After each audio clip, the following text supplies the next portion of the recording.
নমস্কাৰ, মোৰ নাম ইন্দ্ৰাণী সাহা। মই এজনী বেংগলী ছোৱালী হয় আৰু মোৰ বৰ্ণ এণ্ড বট আপ ইন আছাম, তেজপুৰ।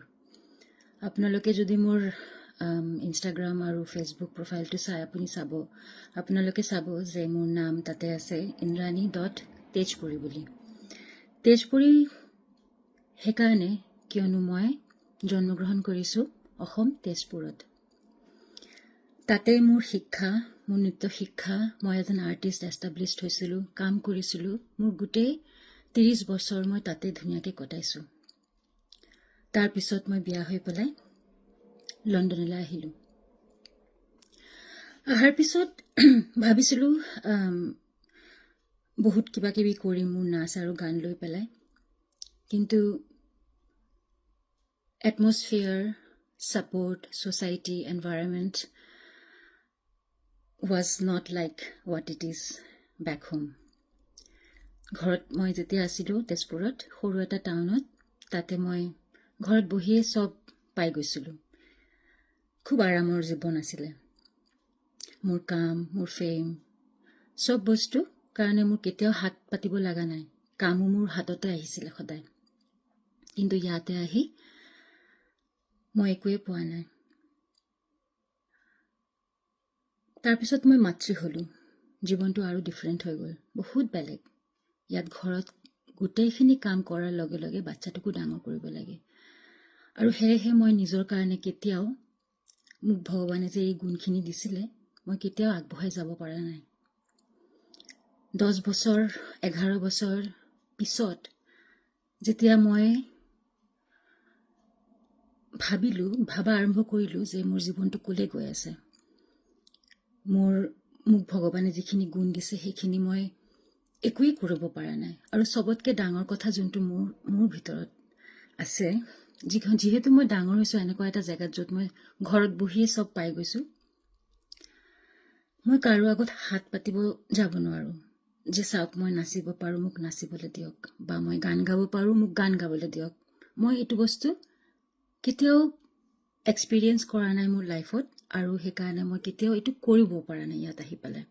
সেইটো মোৰ গুণ বুলি নকওঁ, পাৰিব লাগিছিল, কিন্তু মই পৰা নাই। 2023 জানুৱাৰীত মোক ভগৱানে চাগে মোক এই আইডিয়াখন দিছে যে তুমি ৰাস্তাত পাৰফৰ্ম কৰিব পাৰিবা।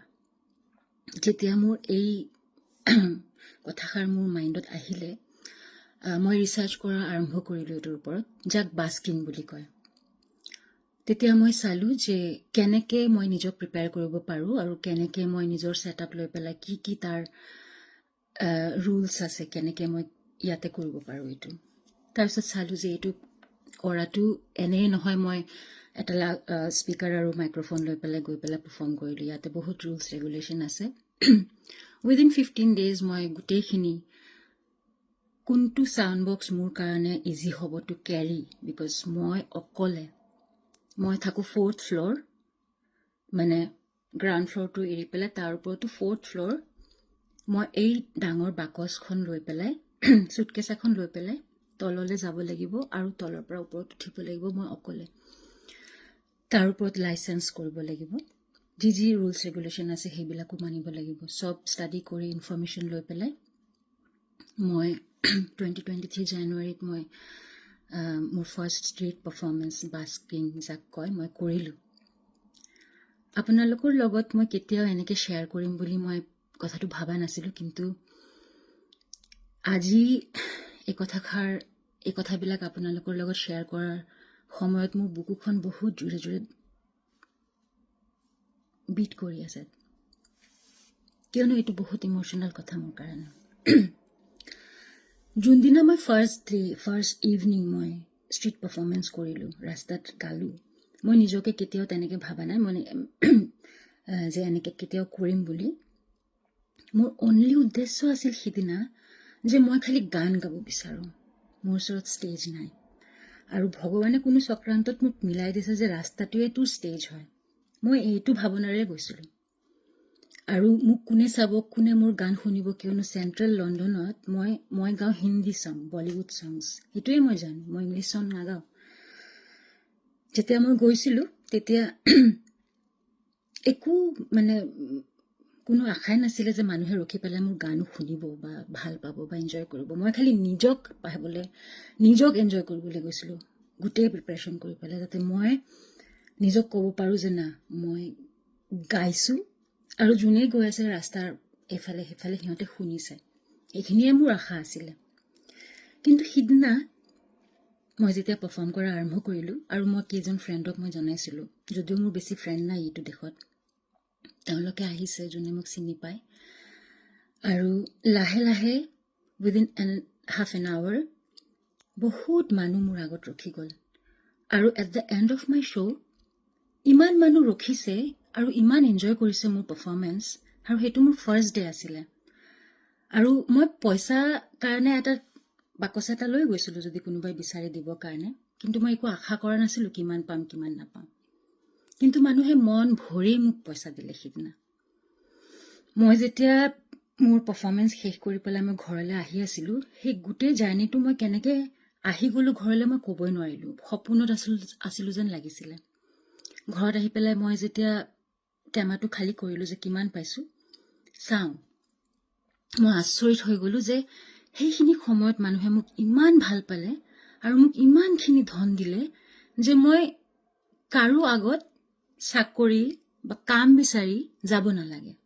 মই নিজে, ভগৱানে মোক নিজে ইমানখিনি গুণ আৰু কলা দিছে যে আই কেন ডু এনিথিং।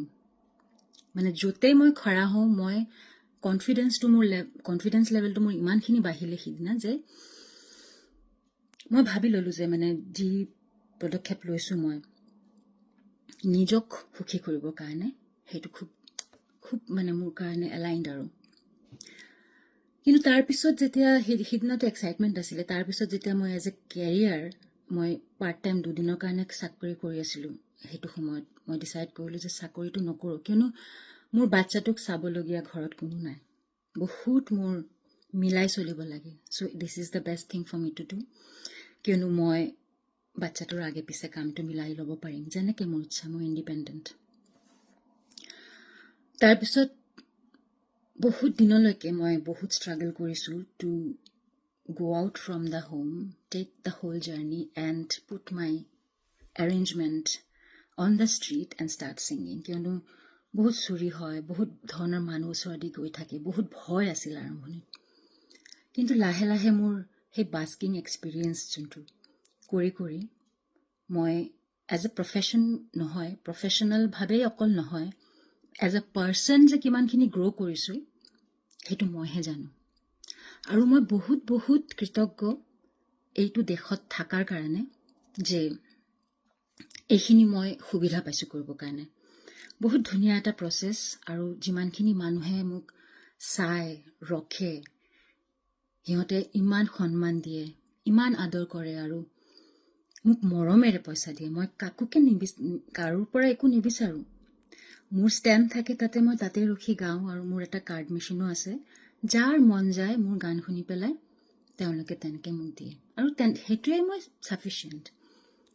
বহুতবাৰ এনেকুৱাও হয় যে এনেকুৱা দিনো গৈছে যে মানুহে আহি পেলাই, হয়তো তেওঁলোকে ডাঙৰ কণ্টেণ্ট ক্ৰিয়েটৰ হ'ব পাৰে বা তেওঁলোকে ভ্লগাৰ হ'ব পাৰে, বহুত ভিডিঅ'জ লয়, বহুত কিবা কিবি কৰে, কিন্তু সিহঁতে এনজয় কৰি পেলাই জাষ্ট গুচিহে যায়, একো নিদিয়ে।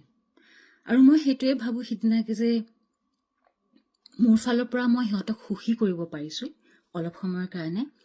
সেই সুখী কৰিব পাৰা যে মোক ভগৱানে এইখিনি মুহূৰ্ত দিছে আৰু সেইখিনি আৰ্ট দিছে মানুহক সুখী কৰিব পাৰা, সেইটোৱে মই সিদিনাৰ আৰ্নিং বুলি ভাবি ঘৰত আহি যাওঁ। আজি মেঘৰঞ্জনীৰ লগত আমি গৈ পেলাই যোনখিনি কৰিলোঁ সেইটো মোৰ পাৰ্ট অফ মাই প্ৰফেশ্যন আছিলে। আজি মোৰ কাৰণে মই এইখিনি কৰিছোঁ, যিখিনি আৰ্নিং কৰোঁ, মই এইটো প্ৰফেশ্যন মোৰ মা দেউতাৰো যদি মোক কোনো কাৰণত পইচা পঠাব লাগে, মই এনেকেই পইচা পঠাম, এনেকেই মই পইচা যোগাৰ কৰিম আৰু এনেকেই মই পঠাম। মোৰ মাতৃভূমিয়ে যেতিয়া দুখত আছে, তাৰ মানুহবিলাক যেতিয়া দুখত আছে, মোৰ ওচৰত বেলেগ কোনো উপায় নাই পইচা অৰ্জন কৰিবৰ কাৰণে। চ' মই এনেকেই আৰ্ণ কৰিম। যিকোনো খবৰৰ বাবে যোগাযোগ কৰক 9181 307 221 আমাৰ এই নম্বৰত।